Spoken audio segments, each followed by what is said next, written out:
बच्चों, आज 11/6/2020 कक्षा 10 विज्ञान क्लास में आपका पुनः स्वागत है।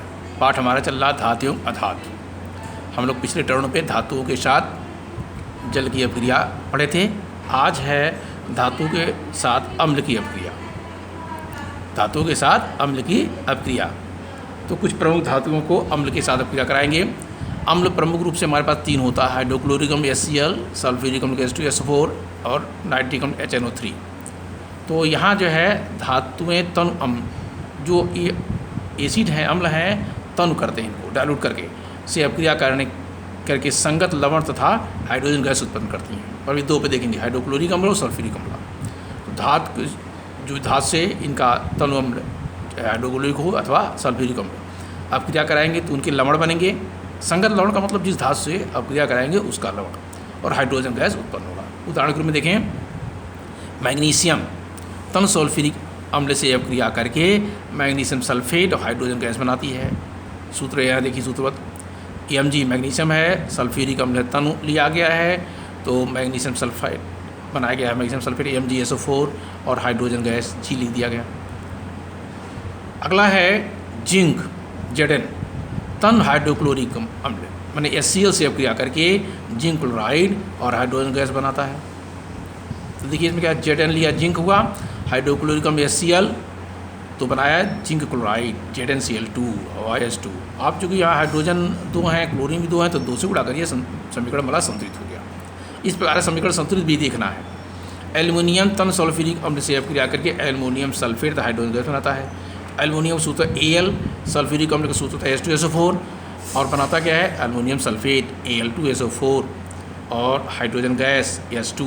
लेकिन अब ये संतुलित भी करना है हमें, तो एल्युमिनियम के साथ 2 लगाते हैं क्योंकि ये Al2SO4 होता है सूत्र। ठीक है, यहाँ बन गया Al2 दोनों हो गया। सल्फ्यूरिक अम्ल के 3 अणु हैं, तो 3 अणु का मतलब क्या हो गया, हाइड्रोजन 3 दूनी 6 हो गया, तो H2 निकला था 3, यहाँ गुणा कर दिया, हाइड्रोजन 6 हो गया। और सल्फ्यूरिक अम्ल SO4 है, सल्फेट शब्द है, उसके 3 अणु हैं, तो SO4 यहाँ हुआ, उसका 3 अणु। इस प्रकार समीकरण हमें संतुलित भी करना चाहिए। ये तो रहा कुछ उदाहरण हाइड्रोक्लोरिक अम्ल और सल्फ्यूरिक अम्ल।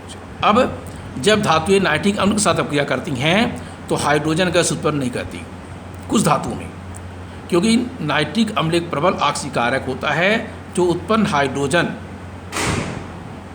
गैस को ऑक्सीकृत करके जल में परिवर्तित कर देता है एवं स्वयं नाइट्रोजन किसी ऑक्साइड N2O, NO, NO2 में अपचयित हो जाता है। एक उदाहरण के रूप में देखें, जिंक का। जिंक लिया गया है, नाइट्रिक अम्ल से अपक्रिया कराया गया है, तो बनाया zinc nitrate ZnNO3 whole twice हो गया, बता रहे हैं। हाइड्रोजन गैस, तो हाइड्रोजन गैस यहाँ He1 था, H नाइट्रिक अम्ल HNO3 होता है। हमें हाइड्रोजन के लिए 2 आना चाहिए, तो 2 का गुणा यहाँ करेंगे तो नाइट्रेट जो बनेगा उसमें भी 2 का गुणा हो जाएगा, तो बना ZnNO3 होल ट्वाइस। अब जो हाइड्रोजन है इसका भी डाइल्यूट नाइट्रिक अम्ल से अपक्रिया किया, दोबारा भी ऑक्सीकृत किया, तो क्या बनाया, जल में परिवर्तित किया और नाइट्रस ऑक्साइड बन गया। अगला है कि मैग्नीशियम और मैग्नीन ऐसे हैं जो तन नाइट्रिक अम्ल से अपक्रिया करके हाइड्रोजन गैस उत्पन्न करते हैं। तो मैग्नीशियम की उदाहरण दिया, मैग्नीशियम और नाइट्रिक अम्ल HNO3 अपक्रिया किए हैं, वो थोड़ा बड़ा बनाते इसको,